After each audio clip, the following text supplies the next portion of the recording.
Hello students, आप सभी का स्वागत है आपके अपने यूट्यूब चैनल एके क्लासेस पर। प्यारे बच्चों, इससे लास्ट वीडियो में हमने आपको क्लास 10th का चैप्टर नंबर 4 द्विघात समीकरण की एक्सरसाइज 4.2 को कंप्लीट सॉल्व करा दिया था।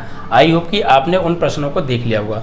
बच्चों, अगर आपने पिछले चैप्टर्स की सभी वीडियोस को नहीं देखा है तो आप इस वीडियो के डिस्क्रिप्शन में जाकर नीचे जाके लिंक पड़े हुए हैं पिछले दोनों चैप्टर्स के, तीनों चैप्टर्स के, आप लोग जाके देख सकते हैं बच्चा। ठीक है, और वीडियो हमारा अच्छा लगे तो ज़्यादा से अपने फ्रेंडों के साथ शेयर कीजिएगा और लाइक कीजिएगा। ओके बच्चा, आज हम जो पढ़ेंगे इस एक्सरसाइज में वो 4.3 के इंट्रोडक्शन के बारे में पढ़ेंगे, यानी बेसिक के बारे में पढ़ेंगे। यकीन मानिए, अगर आपने इस वीडियो को पूरा देख लिया बिना स्किप किए तो आने वाली जो एक्सरसाइज है उसका कोई भी प्रश्न आपको बिल्कुल भी परेशान नहीं करेगा बच्चा पार्टी। ठीक है, पूरी एक्सरसाइज एकदम क्रीम की तरह समझा दूंगा। ठीक है बच्चा, जैसे अदर एक्सरसाइज भी समझाई है। तो बेसिक वीडियो बहुत जरूरी होता है किसी भी एक्सरसाइज का। ठीक है बच्चा, आज जो हम बात करेंगे इस एक्सरसाइज के बेसिक के बारे में और क्या क्या पढ़ने वाले हैं बच्चा। अभी तक हम जो पिछली एक्सरसाइज में पढ़ रहे थे वो किसी द्विघात समीकरण को के मूल निकालना सीख रहे थे, वो भी कौन सी विधि से? गुणनखंड विधि से। ठीक है, किसी द्विघात समीकरण के मूल गुणनखंड विधि से निकालना सीख रहे थे। तो गुणनखंड विधि आपने समझ ली, आपको समझ में आ गई। वहां पर एक द्विघात समीकरण दे रखी होती थी, बनाते थे, फिर उसके फैक्टर करते थे। फैक्टर करने का कॉन्सेप्ट मैंने आपको बता दिया था, उसी को हम गुणनखंड विधि बोलते थे। बट आज यहाँ पर हम द्विघात समीकरण के गुणनखंड ही निकालेंगे, मूल ही निकालेंगे, लेकिन विधि अलग होगी। वहां गुणनखंड विधि थी, यहाँ पर हम किसी द्विघात समीकरण के मूल पूर्ण वर्ग विधि द्वारा निकालेंगे। किसी द्विघात समीकरण को पूर्ण वर्ग बनाकर हल करेंगे, उसके मूल निकालेंगे, उसके शून्यक निकालेंगे, उसके गुणनखंड निकालेंगे। जितने भी नाम लिए ना मैंने, सब एक ही आदमी है। ठीक है, ड्रेस समझ लीजिएगा। ठीक है, एक ही चीज है ये। तो यहाँ पर हम क्या पढ़ने वाले हैं बच्चा? किसी द्विघात समीकरण को पूर्ण वर्ग विधि द्वारा हल करना। चलिए, तो आइए टॉपिक पर आ जाते हैं। वीडियो को लाइक शेयर जरूर कर दीजिए। अभी किसी द्विघात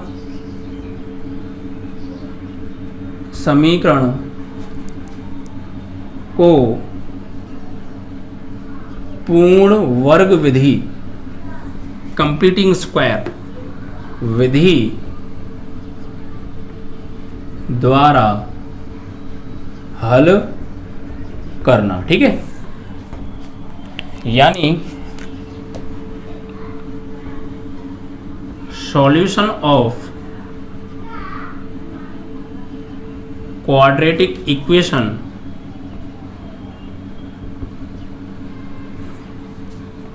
क्वाड्रेटिक इक्वेशन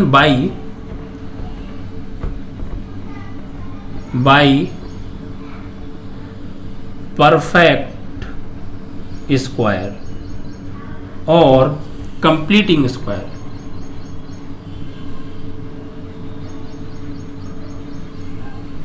ठीक है बच्चा, इस कॉन्सेप्ट से हम यहाँ पे सॉल्व करने वाले हैं, यानी किसी द्विघात समीकरण को पूर्ण वर्ग विधि द्वारा सॉल्व कैसे करते हैं। पिछली एक्सरसाइज में गुणनखंड विधि द्वारा सीखा था, तो आपको ये सब पता होनी चाहिए कौन सा कॉन्सेप्ट पूर्ण वर्ग विधि का है, कौन सा गुणनखंड विधि का है बच्चा। ठीक है, अब पूर्ण वर्ग विधि से किसी द्विघात समीकरण को सॉल्व करने के लिए कुछ नियम हैं, वो नियम आपको पता होनी चाहिए। और मैं यहाँ पर आपको एक बहुत अहम, बहुत इंपॉर्टेंट फॉर्मूला प्रूफ भी कराऊंगा, जिससे बोर्ड एग्जाम में बहुत ज़्यादा क्वेश्चन बच्चा बनते हैं, जिसे हम द्विघाती सूत्र बोलते हैं, या श्रीधराचार्य का फॉर्मूला भी हम बोल सकते हैं, आपने सुना होगा। ठीक है बच्चा, चलिए उस जो श्रीधराचार्य फॉर्मूला है, देखिए श्रीधराचार्य फॉर्मूले से जो द्विघात समीकरण गुणनखंड विधि से सॉल्व नहीं हो सकता है, श्रीधराचार्य फॉर्मूला एक ऐसा फॉर्मूला है कि वो चाहे कैसी भी टेढ़ी मेढ़ी उबड़ी खाबड़ी कैसी भी द्विघात समीकरण हो, चाहे वो किसी भी विधि से सॉल्व ना हो रहा हो, श्रीधराचार्य फॉर्मूले से जरूर सॉल्व हो जाएगा। ठीक है, तो बहुत इंपॉर्टेंट चीज़ है ये, आगे तक के लिए ध्यान से समझिएगा। तो सबसे पहले रूल समझते हैं, हम किसी द्विघात समीकरण को परफेक्ट स्क्वायर कैसे बनाएं, फिर उसके वहाँ से शून्यक कैसे निकालें। ठीक है बच्चा, चलिए तो कुछ रूल मैं लिखा रहा हूँ। सबसे पहले मैं रूल लिखाऊंगा, आपको नियम है बच्चा, कुछ नियम समझिए। नियम नंबर 1, सबसे पहला क्या काम होगा हमारा, हमें कोई एक द्विघात समीकरण दे रखी है। ठीक है बच्चा, सपोज दैट कि मान लीजिए ये है ax² plus bx plus c बराबर 0। ये क्या है? एक बाई क्वाड्रेटिक इक्वेशन है, सॉरी। ठीक है, क्या है? Quadratic equation. तो इस क्वाड्रेटिक इक्वेशन में सबसे पहला नियम क्या होगा, इसे पूर्ण वर्ग बनाने के लिए इसके x² का जो गुणांक है, यहाँ पर बच्चा 1 होना चाहिए, 1 के अलावा कुछ और नहीं होना चाहिए। अगर कुछ और है तो आप उसको हटाओ, सबसे पहला काम ये होगा। ठीक है बच्चा, तो यहाँ पर x स्क्वायर का गुणांक 1 होना चाहिए। अगर 1 नहीं है तो आप उसको 1 बनाओ। अब 1 कैसे बनाएंगे बच्चा? तो 1 बनाएंगे, जो भी गुणांक है उसे पूरी समीकरण से कॉमन लेकर 0 में भेज दो, 1 अपने आप बन जाएगा। ठीक है, यानी जो भी गुणांक है उससे पूरी समीकरण में भाग दे दो उस नंबर से। ठीक है, तो सबसे पहला नियम है, दी गई द्विघात समीकरण, दी गई द्विघात समीकरण में x स्क्वायर का गुणांक, यानी जो स्क्वायर वाला पद है, अब जरूरी नहीं है कोई सवाल y की फॉर्म में हो तो वहाँ y स्क्वायर होगा, कोई सवाल z की फॉर्म में हो तो वहाँ z स्क्वायर होगा। तो जो भी स्क्वायर वाला टर्म्स हो उसके जो कॉफिशिएंट है उसको हमें 1 बनाना है। ठीक है, तो x स्क्वायर के गुणांक को 1, x का गुणांक 1 होना चाहिए, x का गुणांक 1 होना चाहिए, 1 होना चाहिए। ठीक है बच्चा, अगर 1 नहीं है तो 1 बनाओ। अगर 1 नहीं है तो जो भी है, 1 नहीं है, वहां पे 1 की जगह कुछ और आ रहा है, तो जो भी है उससे पूरी समीकरण में भाग दे दो, या कॉमन ले लो, बिकॉज कॉमन लेना भाग देने की बात होती है। ठीक है, तो जो भी है, जो भी गुणांक है उससे पूरी समीकरण में भाग दे देते हैं, भाग दे दो। ठीक है बच्चा, या ब्रैकेट में ले सकते हैं कॉमन ले लो, कॉमन लेकर 0 में भेज दो, 0 में, ये मेरी अपनी भाषा है बच्चा, भेज दो। ठीक है बच्चा, समझ में आया? जो भी, जैसे मान लीजिए यहाँ पर x का गुणांक 1 तो नहीं है, तो क्या है बच्चा? a है, तो कोई दिक्कत नहीं। अब मुझे यहाँ 1 बनाना है, भाई a है, मुझे 1 बनाना है, तो क्या करूंगा मैं? तो मैं ये करूंगा, मैंने क्या कहा लिखा है यहाँ पे, अगर 1 होना चाहिए, 1 तो है नहीं साहब, तो 1 नहीं है तो क्या करोगे? अगर 1 नहीं है तो जो भी गुणांक है, जो भी गुणांक है, 1 नहीं है तो कुछ और तो होगा, क्या है? a है, तो जो भी है इससे पूरी समीकरण में भाग दे दो। इसका मतलब ये हो गया कि a कॉमन ले लीजिए पूरी समीकरण से और उसको 0 में भेज दीजिए, वही मैंने लैंग्वेज में लिखा है। ठीक है, उसके बाद दूसरा पॉइंट क्या है, उसका गुणांक 1 है तो अच्छी बात है, और नहीं है तो 1 बना लिया, अब 1 बन गया गुणांक। अब उसके बाद फिर क्या करते हैं, x के गुणांक का आधे का वर्ग जोड़ते हैं और घटाते हैं इसी समीकरण में। ठीक है, समीकरण में x के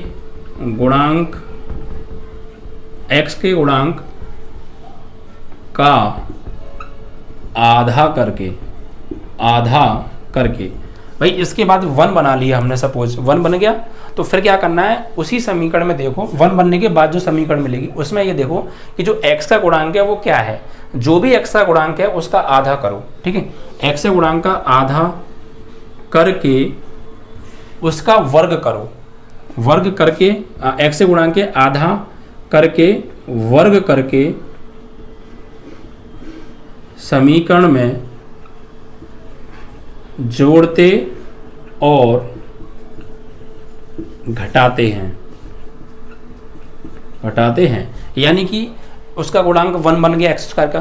फिर क्या करते हैं, x का गुणांक लेते हैं, जो भी x का गुणांक है फिर उसका आधा करते हैं, आधा हो गया, फिर आधा होने के बाद जो भी मिला फिर उसका वर्ग करते हैं, वर्ग हो गया, वर्ग होने के बाद जो भी मिला उसको वापस उस समीकरण में एक बार जोड़ देते हैं और एक बार घटा देते हैं। ठीक है, समझ में आया?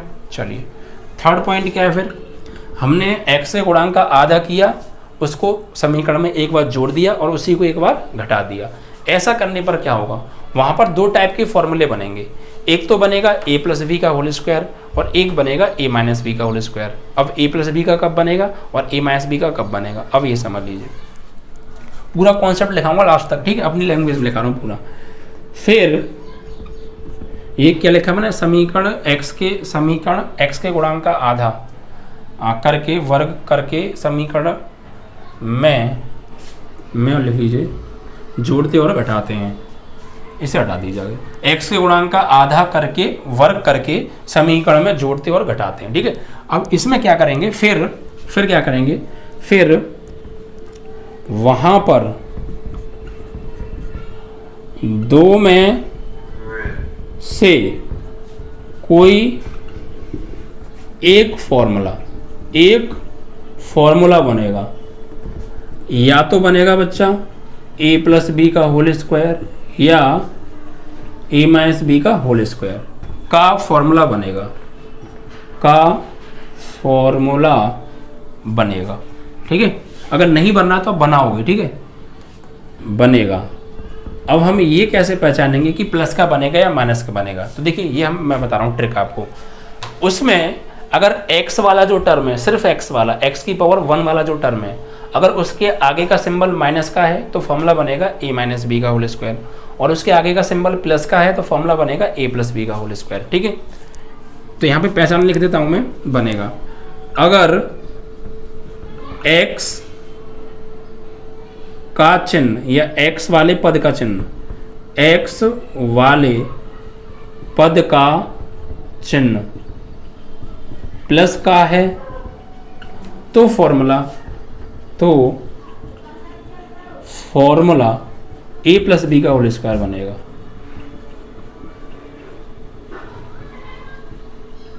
और x का चिन्ह, x वाले पद का चिन्ह माइनस का है तो फॉर्मूला किसका बनेगा, a माइनस बी का होल स्क्वायर बनेगा, ठीक है बच्चा। अब यहाँ फॉर्मूला बन गया, क्लियर, कोई दिक्कत? फॉर्मूला बनाने के बाद क्या करना है, फिर आपको फॉर्मूला बन जाएगा। फॉर्मूला बनाने के बाद क्या करना है, 2 पार्ट होंगे, देखिए 2 पार्ट होंगे। जैसे मान लीजिए इसमें हमने जोड़ दिया और घटा दिया, इसमें यही तो था, यहाँ से इसका गुणांक हमने क्या ले लिया, कॉमन ले लिया, तो ये कुछ ऐसा बनेगा आपका, यहाँ पर b/a(x + c) कुछ ऐसा बन जाएगा। फिर इसमें हम कुछ जोड़ देंगे, घटा देंगे, तो जोड़ेंगे जब घटाएंगे तो क्या होगा, 2 पार्ट होंगे यहाँ पर। एक पार्ट से तो क्या बन जाएगा आपका फॉर्मूला, 2 पार्ट होंगे इसमें, एक पार्ट से तो बन जाएगा आपका फॉर्मूला जो भी बनेगा, दूसरा पार्ट होगा उसको भी सॉल्व करेंगे तो वहां से भी कुछ वैल्यू मिलेगी। भाई एक पार्ट से तो हमारा फॉर्मूला बन जाएगा, a प्लस बी का होल स्क्वायर बन गया मान लीजिए, और दूसरा पार्ट भी तो सॉल्व होगा, कुछ आएगा, और यहाँ बीच में आएगा सिंबल माइनस का जरूर, ठीक है।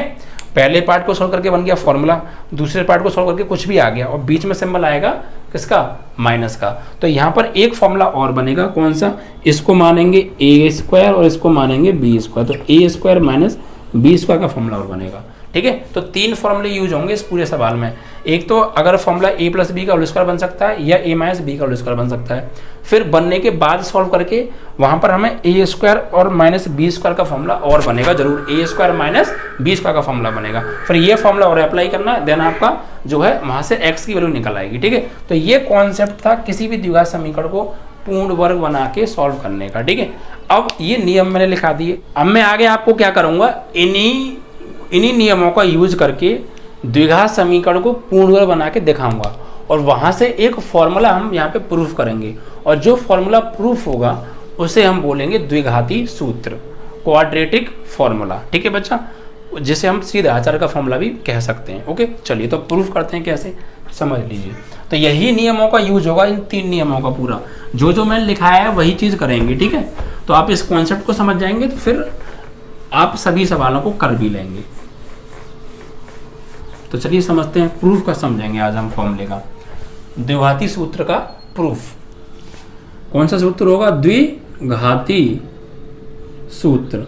ये सूत्र किस काम आएगा, इस सूत्र की मदद से हम किसी भी द्विघात समीकरण के शून्यक तुरंत निकाल सकते हैं शॉर्ट तरीके से, डायरेक्ट फॉर्मूला द्वारा। यानी इतनी बड़ी कैलकुलेशन नहीं करनी पड़ेगी हमें। जब हम इस सूत्र को निकाल लेंगे, इस फॉर्मूले को बना लेंगे, तो इस फॉर्मूले की हेल्प से किसी भी द्विघात समीकरण के शून्यक बहुत आसानी से एक बार में एक लाइन में निकाले जा सकते हैं। जो गुणनखंड विधि से हम पिछली एक्सरसाइज में कर रहे थे ना, उनके भी निकाल सकते हैं। यानी जो बड़ी बड़ी प्रोसेस करनी पड़ती थी उनकी जरूरत नहीं पड़ेगी, ठीक है बच्चा। आप डायरेक्ट फैक्टर करके इसके निकाल सकते हैं, मतलब इस फॉर्मूले का यूज करके निकाल सकते हैं। अब द्विघात समीकरण को पूर्ण वर्ग बनाते कैसे हैं, बनाने के बाद जो फॉर्मूला बनता है वो क्या है, उसको प्रूफ करते हैं। आइए, तो सबसे पहले भाई हमें यहाँ पे किसी द्विघात समीकरण को पूर्ण वर्ग बनाना है, तो कोई ना कोई तो द्विघात समीकरण होनी चाहिए हमारे पास जिस पर हम काम कर सकें। ठीक है, तो हम एक द्विघात समीकरण यहाँ मान लेंगे। ठीक है, तो यहाँ सबसे पहले मानेंगे, माना द्विघात समीकरण, माना एक द्विघात समीकरण है हमारे पास ax² plus bx plus c बराबर 0 है, जहाँ a b c क्या होते हैं, जो है आपके कोई भी रियल नंबर होते हैं, और x क्या होता है, आपकी चर राशि होती है, और कंडीशन ये होती है कि 1 0 नहीं होना चाहिए। ठीक है, ये बात आपको मैं बता चुका हूँ। अब देखिए सबसे पहले स्टेप क्या थी, सबसे पहला नियम क्या था कि x² का गुणांक 1 होना चाहिए, अगर 1 नहीं है तो उसे 1 बनाओगे। 1 कैसे बनाएंगे, जो भी गुणांक है उसे पूरी समीकरण में से कॉमन लेकर 0 में भेज दो। ठीक है, तो यहाँ पर x इसका गुणांक a है, तो a नहीं है 1 होना चाहिए, तो 1 करो। 1 कैसे करेंगे, ये जो a गुणांक है इस ये a पूरी समीकरण में से कॉमन ले लो, और कॉमन लेने का मतलब क्या होता है, भाग देना। ठीक है, तो यहाँ पर यही काम करेंगे। सबसे पहले क्या करेंगे, पहला नियम क्या था, a² कॉमन ले लो, वो a कॉमन ले लो, सॉरी a, क्योंकि x का गुणांक a तो है, तो a कॉमन लेने पर a कॉमन ले लो पहले इसमें से, तो a कॉमन लो भैया, तो a आ गया कॉमन, तो यहाँ पर क्या बचा x², यहाँ पर a तो है नहीं, तो लेकिन a हमें कॉमन लेना है, तो जहाँ पर a नहीं है वहाँ a से भाग दे दो, इसका मतलब यही है कि a कॉमन आ गया। फिर समझिए मेरी बात को, जहाँ पर a नहीं है उसमें a से भाग दे दो, इसका मतलब यही होता है कि कॉमन a आ गया। तो यहाँ तो a है नहीं, तो a से भाग दे दो, यहाँ पे b में भाग दे दो a से, और x का x, इसका मतलब ये है कि हमने यहाँ से a कॉमन ले लिया। समझ में आया। ऐसे यहाँ c के पास नहीं है a, तो c में भी a से भाग दे दो, इसका मतलब ये हो गया कि हमने a कॉमन ले लिया पूरी समीकरण से। इस पूरी समीकरण से a कॉमन आ गया, और बराबर में क्या चल रहा है आपका 0। अब इस a को भेज दो बच्चा 0 में। ठीक है, तो 0 में भेजेंगे तो क्या बचेगा, x² बचेगा, b/a x बचेगा, और प्लस c/a बचेगा, और जब इसमें भेजेंगे तो ये भी 0 हो जाएगा। फाइनली ये वो द्विघात समीकरण आ गया जिसके x² का गुणांक अब हमने 1 बना लिया। ठीक है, तो सबसे पहली स्टेप यही थी कि आप x² के गुणांक को 1 बनाओगे, अगर 1 नहीं है तो 1 कैसे बनाओगे, जो भी है उसे पूरी समीकरण से कॉमन लो और 0 में भेज दो। ऐसा करने के पश्चात आपको जो द्विघात समीकरण मिला, ये जो द्विघात समीकरण बना, इसे आप समीकरण 1 बना लो, और यहाँ पर x² का गुणांक 1 बन चुका है, और यही हमें बनाना था। इतना काम खत्म हो गया हमारा, हमने x² के गुणांक को 1 बना लिया। ठीक है, अब इसे समीकरण 1 का नाम दे दो 1 बनाने के बाद जो मिली है उसको। ठीक है, अब इससे अगली स्टेप क्या है, अगला पॉइंट फिर ये है बच्चा कि यहाँ पर x का जो गुणांक है उसका आधा करेंगे और फिर उसका वर्ग करेंगे, x के गुणांक के आधे का वर्ग करेंगे। ठीक है बच्चा, तो अगली स्टेप है x का गुणांक। x का गुणांक क्या है बच्चा यहाँ पे, तो x का जो गुणांक है वो क्या है, देखो x का गुणांक पूछ रहे हैं हम, तो x को छोड़ दो, बाकी x में जितनी भी चीजों से गुणा हो रहा है वो सब उसके गुणांक हैं। तो मैं x का गुणांक पूछ रहा हूँ, तो x को छोड़ दो, बाकी इस x में किससे गुणा हो रहा है, b/a से हो रहा है, तो यही इसका गुणांक हो गया। x का गुणांक क्या हो गया, b/a। फिर क्या करते हैं, x के गुणांक का आधा करते हैं, फिर करेंगे इसका आधा।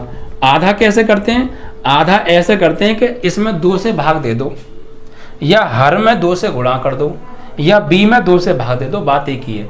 b में 2 से भाग देना या हर में a में 2 से गुणा करना एक ही बात है, बस कहने का नजरिया अलग अलग है। ठीक है, तो यहाँ पर आप क्या करते हैं, आधा करेंगे। आधा करने के लिए किसी का भी आधा करना है तो आप उसमें 2 से भाग दे दो, आधा हो जाता है। ठीक है, तो यहाँ पर आपको b/a है, इसमें 2 से भाग दे दो b में, या a में 2 से गुणा कर दो, बात एक ही है, तो ये आधा हो गया। ठीक है, तो अगला स्टेप क्या होता है, सबसे पहला स्टेप होता है x का गुणांक 1 बनाना, उसके बाद जो समीकरण बना उसे समीकरण 1 बना लो। फिर अगला स्टेप है x का गुणांक निकालना, फिर उसका आधा करना, फिर जो भी इसका आधा होके आया है उसका वर्ग करेंगे, और उसको समीकरण 1 में एक बार जोड़ेंगे, एक बार घटाएंगे। ठीक है, अब करेंगे यहाँ पे वर्ग, आधे का वर्ग करो, तो आधा क्या निकल के आया है, b/2a निकल के आया है, b/2a, इसका कर दो अब वर्ग, कर दिया वर्ग। ठीक है, अब ये जो भी वर्ग होके मिला है इसको एक बार आप जोड़िए और इसी को एक बार घटाइए, किसमें, समीकरण 1 में। ठीक है, तो समीकरण 1 में जोड़ने घटाने पर तो जोड़ो और घटाओ। तो देखो इधर आ जाओ, यहाँ पे यही तो है हमारा, ये वाला sorry, x square b upon a x और प्लस सी अपॉन ए। अब इसमें क्या करेंगे, ये जोड़ेंगे तो घटाएंगे भी फिर, ठीक है, जोड़ेंगे तो घटाएंगे भी। तो इसमें b अपॉन 2a का स्क्वायर तो मैंने जोड़ दिया और b अपॉन 2a का स्क्वायर ही मैंने घटा दिया, ठीक है, कुछ नहीं किया। ये एज इट इज था, ये भी एज इट इज, ये भी एज इट इज, ये भी एज इट इज। बस इसमें लास्ट में मैंने जो एक्स स्क्वायर का गुणांक का आधे का वर्ग है वो एक बार जोड़ दिया और एक बार घटा दिया है। अब बराबर में 0 है तो बराबर में 0 चलने दो। अब यहाँ पर यहाँ तक आने के बाद आगे क्या काम होता है, आगे बनते हैं दो फॉर्मूले, या तो a प्लस बी का होल स्क्वायर या a माइनस बी का होल स्क्वायर। अब a प्लस बी का कब बनेगा या a माइनस बी का कब बनेगा, अगर x वाला पद पॉजिटिव है तो फॉर्मूला बनेगा a प्लस बी का होल स्क्वायर, और अगर x वाला पद नेगेटिव है तो फॉर्मूला बनेगा a माइनस बी का होल स्क्वायर, ठीक है। ये कौन बताएगा कि फॉर्मूला प्लस का बनेगा माइनस का, ये बताएगा x के आगे का चिन्ह। तो अब देखो x के आगे किसका चिन्ह है, x, सिर्फ x की पावर 1 वाला देखना, 2 वाला नहीं। तो ये x, इसके आगे चिन्ह किसका, प्लस का। तो सीधी सी बात है a प्लस बी का फॉर्मूला, a प्लस बी का होल स्क्वायर का फॉर्मूला बनेगा, और अगर यहाँ माइनस का चिन्ह होता तो a माइनस बी का होल स्क्वायर बनता, ठीक है। चलिए तो देखो अब फॉर्मूला किस किस से मिलकर बनेगा, एक तो एक्स स्क्वायर को ले लो, ठीक है, और एक जो हमने जोड़ा है x के गुणांक के आधे का वर्ग जोड़ा है उसे लेना पड़ेगा। ये जोड़ा था ना, इसको ले लो b अपॉन 2a का वर्ग, और x वाला पद ले लो यानी ये वाला। इन तीनों को मिलके फॉर्मूला बनता है। समझ में आया किस किस से मिलके फॉर्मूला बनता है, एक तो एक्स स्क्वायर को लेना पड़ेगा हर बार, एक जो हमने x से गुणांक के आधे का वर्ग जोड़ा है उसे लेना पड़ेगा, और x वाले पद को लेना पड़ेगा। इन तीन चीज़ों को लेना है आपको हर बार, इन तीन चीज़ों से ही फॉर्मूला बनेगा। जो आपने जोड़ा है उसे, एक्स स्क्वायर को और x वाले पद को, तीनों को लेना है और इन तीनों को एक जगह लिख लेना है। देखो इसको, इसको और इसको, इन तीनों को एक जगह लिख लिया। बचा कौन कौन सा, ये बचा और ये बचा, इन्हें एक जगह ले लो साइड में। यहाँ c अपॉन a आ गया ये वाला, और ये माइनस, देखो b का वर्ग करेंगे तो b स्क्वायर, और नीचे 2a का वर्ग करेंगे तो बच्चा ये हो जाएगा 2a का स्क्वायर करेंगे तो ये हो जाएगा आपका यहाँ पे 4a, इतना 4a स्क्वायर, ठीक है भाई। 2 का स्क्वायर 4 और a का स्क्वायर a स्क्वायर हो गया, हमने अलग अलग स्क्वायर कर दिया b स्क्वायर, और नीचे 2 का स्क्वायर 4 और a का स्क्वायर a स्क्वायर ही हो गया, बराबर में 0 हो गया। अब इन तीनों से मिलके फॉर्मूला बनना है, गौर दीजिए क्यों। देखिए a स्क्वायर, इसको तो मानेंगे a, ये तो हो गया a स्क्वायर, और ये हो गया b स्क्वायर, और ये जो पार्ट है x वाला ये होता है बच्चा 2ab। क्या होता है, 2ab वाला पार्ट होता है। a square plus b square plus, और ये जो x वाला पद है ये 2ab का काम करता है, ये ध्यान रखिएगा। इसको हम सॉल्व करेंगे तो ये 2ab का ही काम करेगा। कैसे, देखो नहीं तो समझो, साइड में समझा रहा हूँ। ये हो गया हमारा a स्क्वायर, ये हो गया हमारा b स्क्वायर, और प्लस आगे क्या आता है 2a की जगह x और b की जगह b अपॉन 2a, तो ये 2ab हो गया। a square plus b square plus 2ab। अब से सॉल्व करो, देखो यहाँ पे सॉल्व इसको जब हम करेंगे 2 से 2 कट गया, तो फाइनली ये एक्स स्क्वायर है, ये b अपॉन 2a है, और इसको 2ab को सॉल्व करके क्या आया एक्स b अपॉन a, यानी bx अपॉन a। तो वही चीज़ तो देखो bx upon a, bx upon a, तो कुल मिला के ये 2ab वाला पार्ट है, ये सॉल्व हो गया। ये 2ab था, सॉल्व होके ये मिला, तो ये सॉल्व होने के बाद मिला हुआ पार्ट है। तो कुल मिला के जो x वाला पद होगा वो 2ab होगा, ये ध्यान रखिएगा आप, ठीक है। तो फॉर्मूला किस किस से मिलेगा, एक्स स्क्वायर से मिलकर, जो हमने जोड़ा है वर्ग वो, और x वाला पद, इन तीनों को ले लो। तो ये a स्क्वायर हो गया, ये b स्क्वायर हो गया, ये हो गया 2ab। तो ये फॉर्मूला खुला हुआ है भाई। फॉर्मूला क्या होता है, a square plus b square plus 2ab। ये किसका फॉर्मूला है, a प्लस बी का होल स्क्वायर। तो ये फॉर्मूला हमारे सामने खुला हुआ रखा है, ये खुला हुआ रखा है, इसको मुझे बंद करना है तो कैसे करूँगा, ऐसे कर दूंगा। तो सेम आप इसको यहाँ पे फॉर्मूला आपके सामने खुला हुआ रखा है, आपको ये बंद करना है।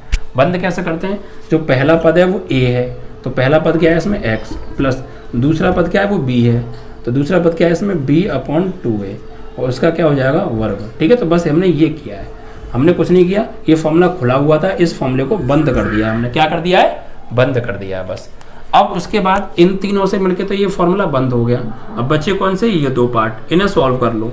तो इनको सॉल्व कैसे करोगे, इनका ले लो यहाँ पर आप एलसीएम, इन दोनों में एलसीएम ले लो आप। तो इन दोनों में एलसीएम देखिए क्या आएगा, a और 4a स्क्वायर, तो एलसीएम आएगा 4a स्क्वायर, ए से कट गया ए की पावर, तो क्या बचा 4a, 4a का करेंगे c में तो 4ac आ जाएगा।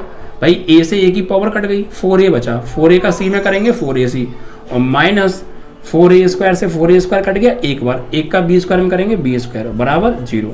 अब इस पूरे पार्ट को आप राइट में ले जाओ, तो यहाँ पर क्या बचा x plus B upon 2a का होल स्क्वायर बचा। जब इस पूरे पार्ट को राइट में लेके जाएंगे तो ये माइनस का हो जाएगा 4ac minus B square upon 4a square. ठीक है, उधर पहुँच गया।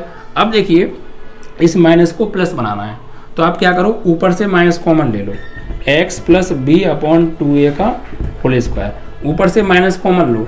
जब ऊपर से माइनस कॉमन लेंगे तो ये चिन्ह माइनस माइनस क्या हो जाएगा प्लस, और ये चीज़ आ जाएगी पहले और ये चीज़ चली जाएगी बाद में, और नीचे 4a स्क्वायर है ही। ऐसा कैसे हो गया, देखिए एक रूल होता है मैथ में, आपको ना पता हो तो यहाँ समझिए। अगर आपका b माइनस a लिखा है, आप इसमें से माइनस कॉमन लेंगे तो ये जो माइनस वाला पार्ट है ये प्लस का होके आगे आ जाता है, और जो प्लस वाला पार्ट है ये माइनस का बन के पीछे पहुंच जाता है। ये चीज़ हो जाती है।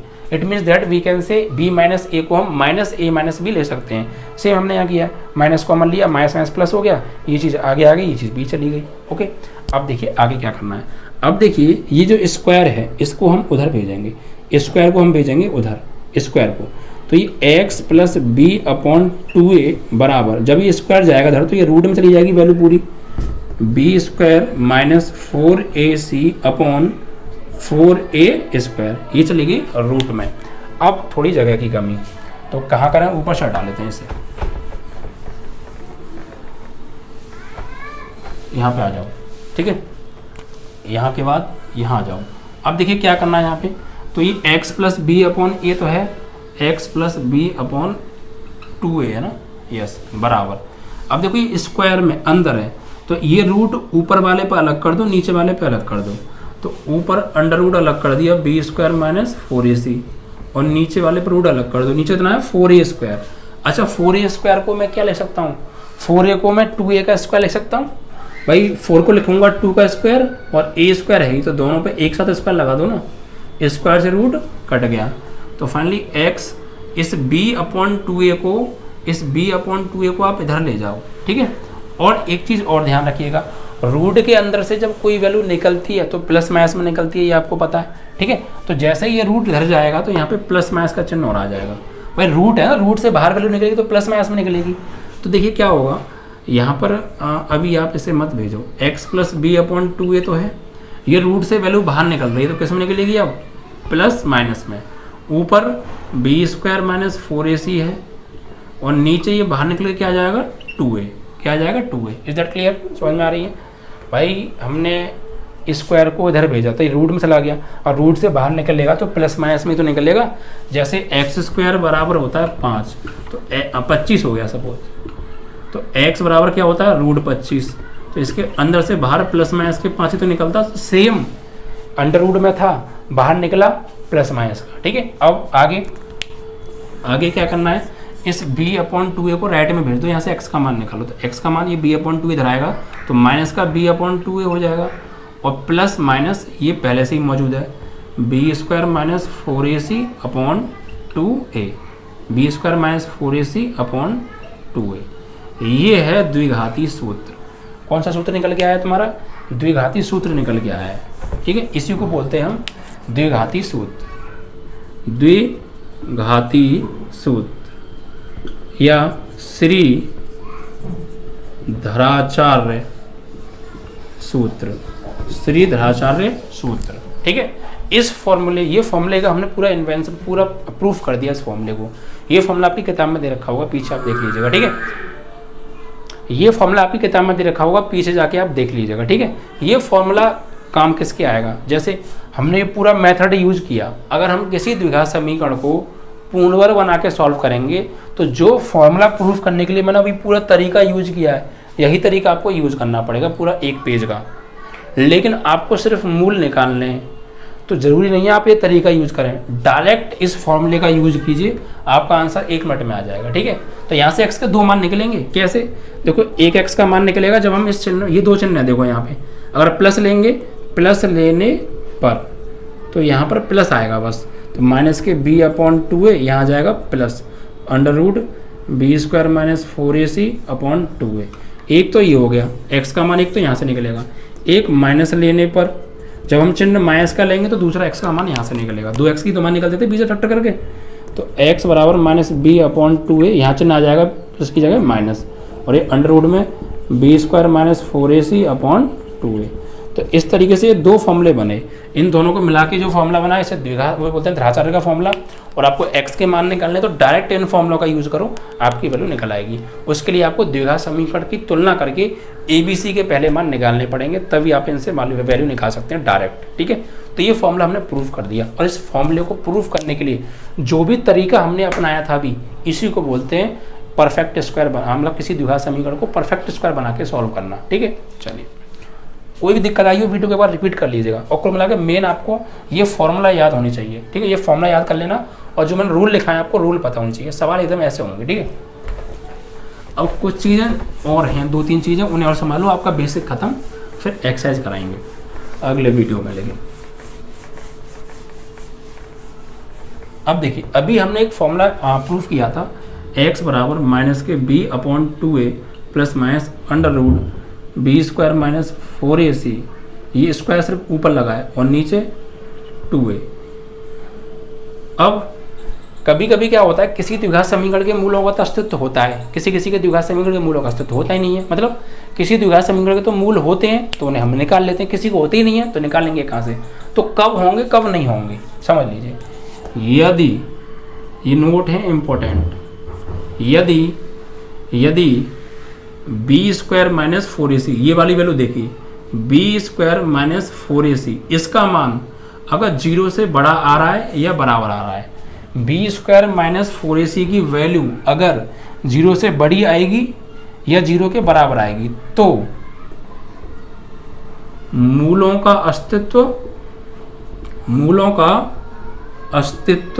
होगा, और उनको हम निकाल भी सकते हैं। यानी उनका अस्तित्व है, वो एग्जिस्ट करते हैं तो उनको निकाल लेंगे, अगर अस्तित्व ही नहीं होगा तो निकालेंगे कहाँ से। और यदि, एक नोट तो ये हो गया, दूसरा नोट, यदि बी स्क्वायर माइनस 4ac की वैल्यू 0 से कैसी आ रही है, छोटी आ रही है, 0 से छोटी आ रही है, 0 से छोटी आ रही है, यानी नेगेटिव आ रही है, यानी हम ये कह सकते हैं कि ऋणात्मक। ठीक है, इसकी वैल्यू अगर नेगेटिव आ रही है, 0 से छोटी तो नेगेटिव ही होगी, तो अगर बी स्क्वायर माइनस 4ac की वैल्यू 0 से छोटी है तो मूलों का अस्तित्व नहीं होगा। ठीक है, मूलों को ज्ञात नहीं किया जा सकता है। क्यों? क्योंकि रूट के अंदर इसकी वैल्यू नेगेटिव आ गई, इसकी value B square minus 4ac की वैल्यू नेगेटिव आ रही है, तो रूट के अंदर नेगेटिव वैल्यू हो जाएगी, और रूट के अंदर जब नेगेटिव वैल्यू आ जाती है तो उसे हम अवास्तविक संख्या बोलते हैं, इमेजिनरी नंबर। तो ये टॉपिक 11th क्लास में एक चैप्टर है, उसमें और ज़्यादा डीपली आपको पढ़ाएंगे। ठीक है, तो रूट के अंदर कोई नेगेटिव वैल्यू आती है तो उसको हम लेते नहीं, क्योंकि वो अवास्तविक संख्या होती है। सिर्फ वास्तविक संख्याओं की यहाँ पर हम बात कर रहे हैं बच्चा। ठीक है, तो क्लियर, ये 2 नोट और याद कर लीजिएगा, फॉर्मूला याद कर लीजिएगा जो प्रूफ कराया मैंने, जो मैंने पॉइंट्स लिखाए थे किसी भी द्विघात समीकरण को पूर्ण बनाने के लिए, वो रूल आपको याद होनी चाहिए। इतना अगर आप कर लेंगे तो आने वाली एक्सरसाइज वेलकम, नो प्रॉब्लम, बहुत अच्छे से सॉल्व होगी। ठीक है, जिन लोगों ने वीडियो को भी लाइक और शेयर नहीं किया है तो लाइक और शेयर करके जरूर जाइएगा। ओके।